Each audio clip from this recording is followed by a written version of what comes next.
सास का दहेज। स्नेहा के बेटे की शादी शिल्पी से होती है। शिल्पी दहेज में हर सामान लेकर आती है जो पहले से ही स्नेहा के घर होता है। ये सामान स्नेहा के पापा ने उसे दिया था। अरे शिल्पी, मेरा टीवी क्यों हटाया? क्यों हटाया मतलब? अरे बड़ा और अपडेटेड टीवी है ये। स्नेहा को गुस्सा आता है और वो शिल्पी के बड़े टीवी के बगल में अपने पुराने जमाने का टीवी भी रख देती है। बड़ी आई अपडेटेड वाला। अरे बहुत सारी तेरी जैसी बहुओं को जानती हूँ मैं, जो घर से लाए सामान का रौब दिखाती है। ये ना समझ के हम भिखारी हैं। देख ले, हमारे पास भी टीवी है। ओहो, जो करना है वो करो। कोई मेहमान आएगा तो हंसेगा कि एक ही जगह दो दो टीवी। हंसने दे, दुनिया भी तो देखे कि सिर्फ तू नहीं, मैं भी दहेज लेकर आई थी। अब यही हाल हर सामान का हो जाता है। ड्राइंग रूम में एक साथ दो तरह के सोफे रखे होते हैं, एक नया आलीशान तो एक पुराना लकड़ी का।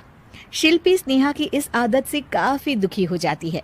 एक टीवी पर रामायण चलती है तो बगल की टीवी में फिल्मी गाने, किसी को किसी की आवाज भी सुनाई ना पड़े वैसे। घर के दूसरे सदस्य भी सास बहू की इस आदत से परेशान हो जाते हैं।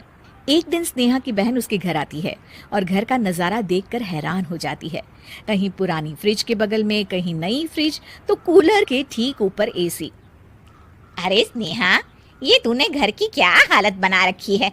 बहू रानी, तू तो नए जमाने की लड़की है, फिर घर को कबाड़ी बाजार सा कैसे सजा रखा है? नया फैशन है क्या? देखिए ना मौसी, माँ जी अपना पुराना सामान निकालना ही नहीं चाहती। वो सोचती है कि उनका ही सामान घर में रहेगा। अरे बहन, तू इस मामले में ना बोल तो ही अच्छा है। मैंने बहुत सी बहुओं को देखा है, अपने लाए सामान पर सास को धौंस दिखाते, और मैं भला किसी की धौंस को क्यों सहन करूं? मेरे पास तो सारा सामान है, और वैसे भी क्या कहते हैं, ओल्ड इज गोल्ड। अब क्या था, शिल्पी ये सुनते ही भड़कती है और जोर जोर से चिल्लाने लगती है। वाह माँ जी वाह, जरा अपना सोफा तो देखिए, ऐसा लग रहा है खुदाई से निकला है लकड़ी का। और मेरा सोफा देखिए, कैसे लेदर की चमक और गुदगुदा सा है। अरे आपका तो पुराना धुराना सा है। शिल्पी देख, मेरे पिताजी ने जो दिया है वो उनकी निशानी है, उसके बारे में मत बोल। तू तेरा सामान ले जाकर अपने कमरे में रख ले। क्यों क्यों? मैं अपना सामान क्यों कमरे में रखूं?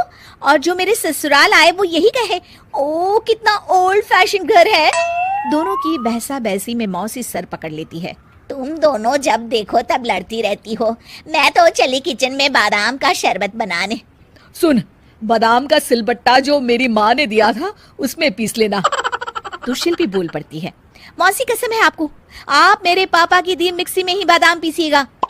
खैर, मौसी तो जाती है किचन में, लेकिन ड्राइंग रूम में सास बहू की बहसा बहसी जारी रहती है। तभी शिल्पी को गुस्सा आ जाता है और वो अपने पापा के दिए सोफे पर जाकर जोर से बैठती है, लेकिन तभी सोफा जोर से आवाज कर टूट जाता है। हे भगवान, ये क्या हुआ? ये सोफा कैसे टूट गया? बेटा, अब समझ में आया ओल्ड इज गोल्ड क्यों कहा जाता है। टूट गया ना तेरा सोफा। तभी किचन से जोर से आवाज आती है और मौसी काली पीली होकर किचन से बाहर निकलती हैं। शिल्पी, तुम्हारी कसम के चक्कर में मैंने बादाम के लिए मिक्सी का उपयोग किया था, लेकिन जैसे ही प्लग ऑन किया, अरे मेरा ये हाल हो गया। और भरोसा करो आजकल की चीजों पर। मैंने तो कहा था तुझसे, माँ की सिलबट्टे पर बादाम को पीसती तो तेरा ये हाल ना होता और स्वाद का स्वाद बरकरार रहता। अरे जब सब चीजें घर में थी तो क्या जरूरत थी तेरे पापा को सामान देने की? वैसे भी बहू, आजकल दहेज वही मांगता है जिनकी खुद की काबिलियत नहीं होती। आप ठीक कह रही हैं माँ जी। मेरे लिए ये सौभाग्य की बात थी कि आप लोगों ने पापा से कोई डिमांड नहीं की थी, लेकिन मैं आपको समझ ही नहीं पाई। मुझे माफ करिए। अब इस घर में नई चीज तभी आएगी जब पुरानी खराब हो जाएगी।